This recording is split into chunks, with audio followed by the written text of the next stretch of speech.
Even though humans have searched for life outside of our planet for decades in some way, shape, or form, Earth remains the only place with concrete proof that life has developed.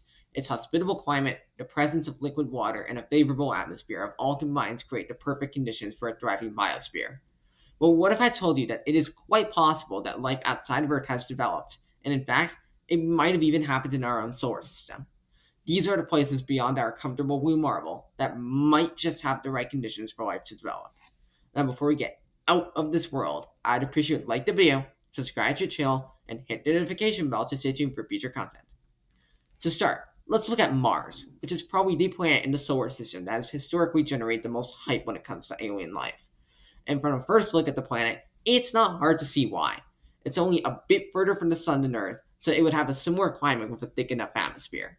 In part because of this, as late as the 1800s, telescopes looking at Mars spotted long canals that were believed to be as full of water, as well as dark spots on the planet during summer, and the existence of melting and growing ice caps based on the seasons.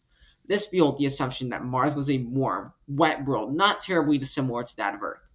When satellites arrived to study Mars in the 1960s, however, humanity found that they couldn't have been further from the truth. In reality, Mars is a cold, barren planet with an atmosphere far too thin to support life as we know it. The canals turned out to be impressively large but dry canyons, and while the ice caps changing with the seasons was legitimate, the atmospheric pressures are so low on Mars that the ice sublimates or goes directly to water vapor. However, that's not to say that Mars isn't for sure devoid of life. The Martian soil contains chemicals that are conducive to the formation and evolution of microbes, and while the Martian climate is harsh, it is not impossible that extremophiles, or microbes that thrive in extreme environments, may be able to survive. In addition, scientists believe that about 4 billion years ago, Mars had enough of an atmosphere to sustain warm, shallow oceans across much of its surface, perhaps for long enough to evolve life. The prospect of life on Mars got a lot of excitement as recently as 1996, when an initial analysis of a meteorite in Antarctica that came from Mars revealed that it had impressions similar to fossilized microbes. This was later ruled out by the scientific community, with alternative, non biological explanations being accepted today. But the possibility of life on the red planet is still there. However, if life is found, it is likely to be no more than extremely hardened microbes that have evolved to withstand the harsh conditions over the past 4 billion years, with multicellular life almost certainly non existent. A place where multicellular life is possible, however, is underground oceans around the moons of the gas giants. That sounds crazy, but it's true.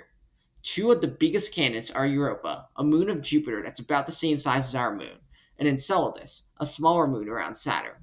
On the surface, these moons are more cold, icy wastelands far beyond the sun's habitable zone. However, thanks to internal heating from their cores as well as tidal pull from their parent planets, the area underneath the ice is warm enough to host a massive global ocean of liquid water.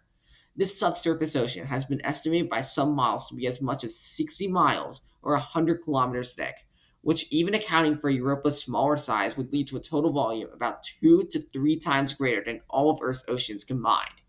In addition, the ocean would have contact with Europa's rocky mantle, which would expose the subsurface ocean to critical elements like hydrogen, nitrogen, and oxygen that could allow for life to exist, perhaps even beyond the more favorable environments of hydrothermal vents on the ocean floor. If enough oxygen is present, it may even be possible for complex life forms, perhaps similar to fish on Earth, to exist. Enceladus' ocean is likely smaller on account of its smaller size overall, but unlike Europa, we actually have data on what might be inside of the ocean based on the Cassini space probe's flight through plumes that have squirted out of the moon. In these plumes, the probe has not only detected critical elements like carbon and oxygen, it has also detected potential organic compounds coming out of the moon, which could be a huge indicator for there being at least microbial life underneath the ice. There are several other moons in the outer solar system that have subsurface oceans, but so far, the evidence for most of these moons is not nearly as compelling as it is for Enceladus and Europa. Overall, the possibility for life in these underground oceans is far more compelling than any possibility on Mars, and if we're lucky, they might even be complex organisms similar to fish. However, there is one more moon in the solar system that can in theory have life on it, Saturn's moon Titan. And this moon is unique for a couple reasons. First, it is the only moon in the entire solar system to have a thick atmosphere, which is made almost entirely of nitrogen. This, in and of itself, is interesting, but there's another thing that makes Titan stand out. It's also the only other place in the solar system besides Earth to have liquid flowing on its surface. However, the planet's surface is about negative 290 degrees Fahrenheit, or negative 180 degrees Celsius, which is far too cold for liquid water to exist. Rather, the rivers, lakes, and oceans that exist on Titan are made of liquid methane. This raises an interesting possibility. What if, deep inside the lakes and oceans of Titan, there exist extremely alien life forms that thrive in these cold temperatures and subsist off of liquid methane instead of water? Such life forms would undoubtedly have chemistry and organics radically different from anything we can observe here on Earth. So the discovery of such life forms would be a massive deal when it comes to what conditions life can actually develop in. However, the extremely cold temperatures and harsh environment could make life on the surface of Titan relatively unlikely. But incredibly enough, Titan also has a subsurface ocean similar to Enceladus in Europa. Such a subsurface ocean would be a little different than what is seen on these moons, with one possible hypothesis suggesting that it could be a mixture of ammonia and water, a solution that life as we know it could potentially survive in. The conditions in this subsurface ocean are likely pretty cold, so it is likely that any life that does develop here will likely be simple microbial life. Regardless, the fact that Titan has not one, but two potential habitats for life to develop, including one where life developing would completely rewrite everything we know about habitability and biochemistry, is incredible.